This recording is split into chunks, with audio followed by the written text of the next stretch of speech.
A paz do Senhor Jesus, eu sou a doutora Mariana Mendes. Hoje, 6 de novembro de 2024, eu quero compartilhar uma meditação para a sua vida. A palavra do Senhor hoje está no primeiro livro de Samuel, capítulo 1, versículo 9 e 10, que diz assim: Certa vez, quando terminou de comer e beber em Siló, estando o sacerdote Eli sentado numa cadeira junto à entrada do santuário do Senhor, Ana se levantou e, com a alma amargurada, chorou muito e orou ao Senhor. A história de Ana é uma história inspiradora. A história de uma mulher que moveu o coração do Senhor através da oração. Ana, como sabemos, ela era mulher de Eucana, uma mulher estéril que há muito sofria por não conseguir gerar um filho. A palavra diz que Ana esperou longos anos até o seu milagre acontecer. Quando ela estava no ápice da sua dor, amargurada, chateada, onde já não conseguia mais transmitir alegria, Ana, quando chegou em Siló, ela se prostrou aos pés do Senhor, na frente do tabernáculo, e orou ao Senhor, onde ela derramou a sua dor, onde ela derramou o seu sonho de ser mãe, fazendo uma aliança com o Senhor, dizendo que se o Senhor desse um filho para ela, ela devolveria para ele.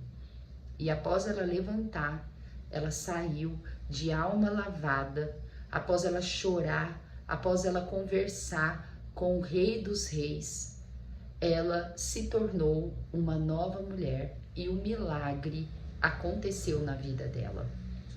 Como nós temos que ter essa sabedoria de Ana? Pois Ana, ela nos ensina que o local de nós deixarmos as nossas amarguras é no Senhor.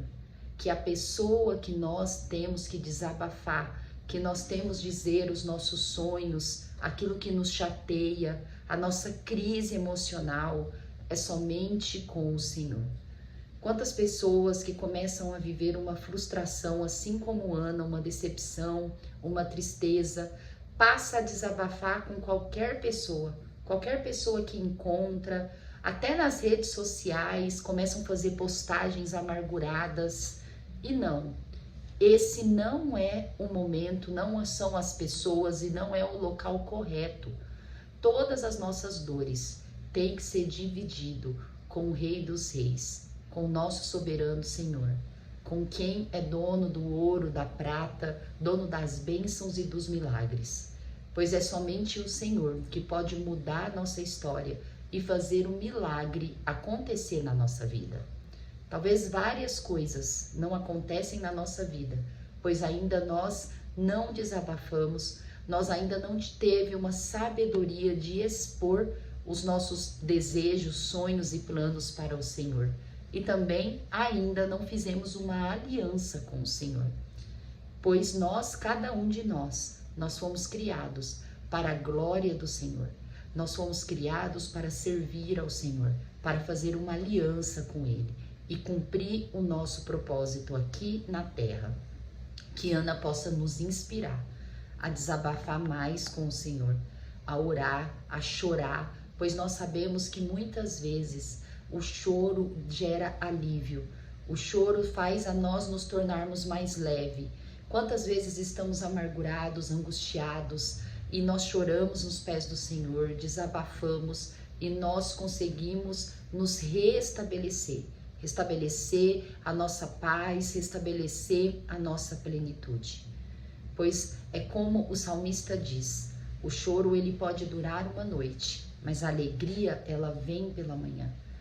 E também o salmista nos diz que quando semeamos com lágrimas, quando andamos plantando com lágrimas, nós colheremos os nossos frutos.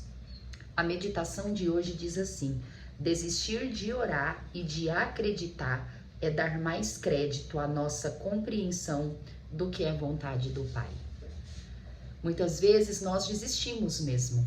Parece que o silêncio de Deus ou o fato de nada acontecer, a gente começa a interpretar como uma negativa, como um não. mas nós temos que ser persistentes em oração. Pois é como o ditado popular diz, o não a gente já tem. Nós temos que fazer a nossa parte, com perseverar e manter a esperança e a fé no Senhor, que a nossa oração é capaz sim de tocar o coração do Senhor. Até porque mesmo que quando pedimos algo que não está alinhado ao coração de Deus, Ele trabalha na nossa vida e os nossos planos, a nossa rota passa a mudar de direção. Quero compartilhar também a leitura bíblica de hoje, que está em Gênesis 11, e é onde inicia o relato, a história do povo de Deus, através da família de Abraão. É em Gênesis 11 que somos apresentados para essa família, através da genealogia que a geração de Sem, que foi filho de Noé, deixou, e Abraão, ela vem da linhagem de Sem, e através do seu pai Terá. E a história vai nos dizer em Gênesis 11, a partir do versículo 25, que diz assim: Depois que gerou Terá, Naor viveu 119 anos e gerou outros filhos e filhas. Aos 70 anos, Terá havia gerado Abrão, Naor e Harã. Esta é a história da família de Terá. Terá gerou Abrão, Naor e Harã. E Harã gerou Ló. Harã morreu em Ur dos Caldeus, sua terra natal, quando ainda vivia Terá, seu pai. Tanto Abrão como Naor casaram-se. O nome da mulher de Abrão era Sarai, e o nome da mulher de Naor era Milca. Esta era a filha de Harã, pai de Milca e de Iscá. Ora, Sarai era estéril, não tinha filhos. Terá tomou seu filho Abrão, seu neto Ló, filho de Harã, e sua nora Sarai, mulher de seu filho Abrão, e juntos partiram de Ur dos Caldeus para Canaã. Mas ao chegarem a Harã, estabeleceram-se ali. Terá viveu 205 anos e morreu em Harã. Terá, ele saiu de Ur de Caldeus, uma terra totalmente idólatra, politeísta, e seguiu rumo para Harã após a morte de seu filho. A história bíblica ela não nos conta qual o motivo que Terá saiu de Ur de Caldeus, mas a gente sabe que Terá passou por uma frustração, por uma dor intensa, que é a dor da perda de um filho. E ele foi em direção a Harã. Quando ele chegou, se estabeleceu lá e após alguns anos ele veio a falecer. É interessante que a terra onde Terá se estabeleceu com a sua família é o mesmo nome do seu filho.